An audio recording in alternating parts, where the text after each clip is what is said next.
Vous voulez vous aussi réussir vos investissements sans stress?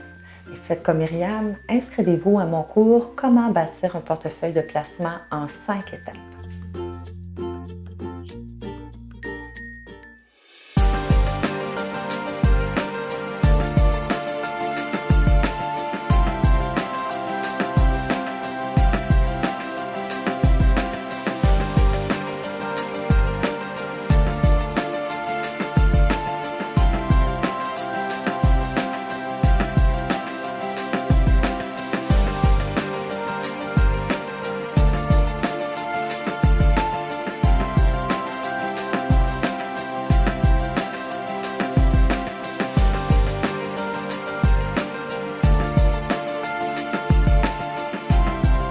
Bonjour, ici Karine Mongrain. Bienvenue à l'émission Femmes d'influence. Aujourd'hui, je reçois Nadège Charles, qui est optométriste propriétaire de 2 cliniques et bientôt maman de 3 enfants.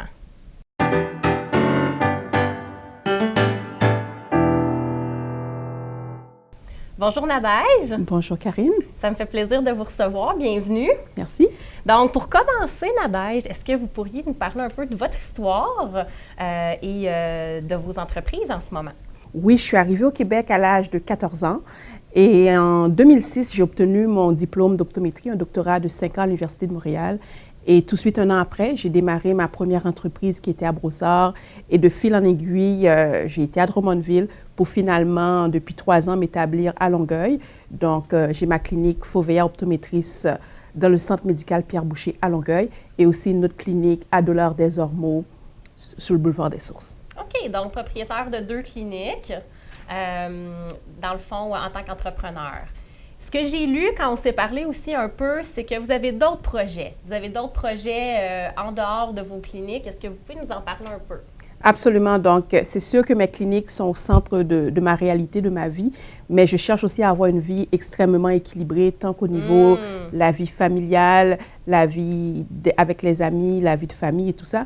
Et j'ai un projet qui me tient à cœur depuis des années, c'est vraiment de donner aux autres cette motivation que j'ai, donner aux autres le goût de trouver leur voie, de trouver leurs élans dans la vie, puis pouvoir réussir dans quel que soit le domaine, quel que soit le genre d'activité, mais trouver une façon de s'épanouir dans la vie. Donc, je travaille à mettre par écrit cet élan-là, puis à... Donc, un projet de livre? Absolument, absolument. Okay. Donc, présentement, depuis plusieurs mois, donc j'écris, je relate les principales étapes que j'ai franchies, plus en termes d'émotions qu'en termes de cheminement étape par étape. Donc, les émotions, ce que j'ai ressenti, ce que j'ai dû survécu, parfois j'ai dû surmonter, point de vue émotionnel dans ma vie personnelle.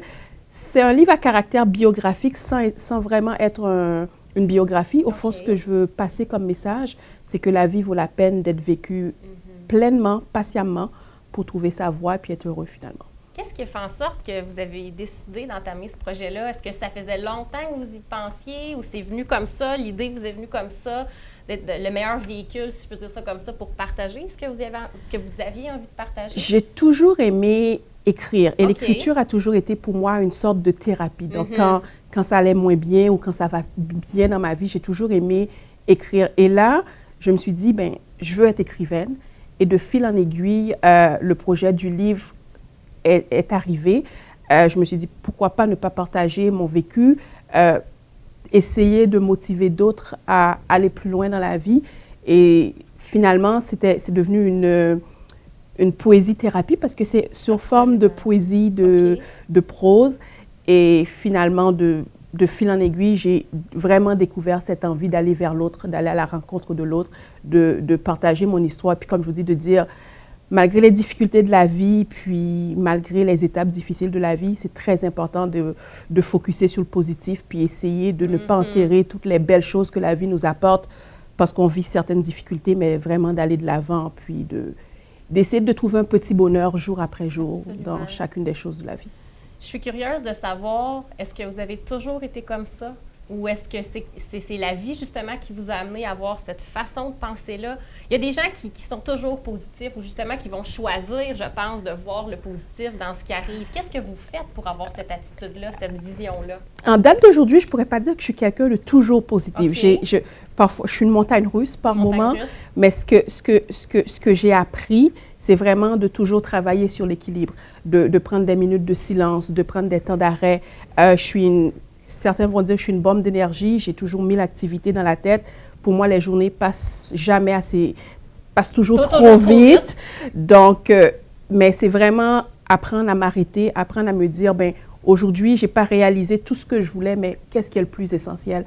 Parfois, je rentre à la maison, les enfants sont déjà endormis, et juste aller me mettre à côté de leur lit, d'écouter leur souffle, ça me calme, puis je me dis, ben Nadège, focus-toi sur les bonnes choses, et chaque jour suffit sa peine, et Rome, c'est pas bâti en un jour. Absolument. Donc, tu as plein de projets dans la tête, puis les choses ne se passent pas obligatoirement comme tu le souhaites, mais essaie de trouver, faire confiance à la vie, puis trouver quelque chose de positif.